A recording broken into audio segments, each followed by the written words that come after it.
How to disable notifications on Android? There are two ways for you folks. The first is to click here on settings, and here you scroll down. You can scroll down and look for apps, okay? You can scroll down a bit more. Once you find apps, click on it, and then all the apps will be shown. Each of these apps here has a notification settings option enabled. For example, if I click on this option here, I can click. Notice that notifications are currently allowed. To disable them, I click here on notifications and uncheck this option. So I'm going to uncheck it.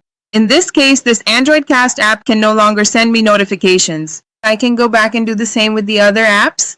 That's the first option. The other option is to go back, and here on the settings page, you click on the magnifying glass and type Do Not Disturb. Click on the option that appears. Notice that the notifications option will show up, and below it, there will be the Do Not Disturb option. Click on it, and you'll come to this page here. If you select this option directly here, I'm going to click Do Not Disturb.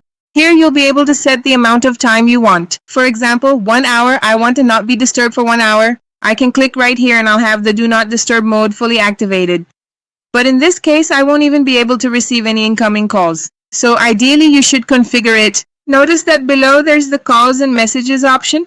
You should click on this option before selecting the one above, and here where it says calls, you click and you can choose, for example, to allow your contacts, if you want, to be able to call you during Do Not Disturb, okay? Messages, no. And then you can go back. Notice that now it says some calls are allowed. Then you come here, select this and choose the time below, okay? In this case, I'm going to select 1 hour here and click to activate. And that's it. That's how you turn off notifications on Android. You can choose the specific app, or you can select Do Not Disturb so you don't receive any, okay? I hope this helped. If I helped you, help me too. Subscribe to the channel.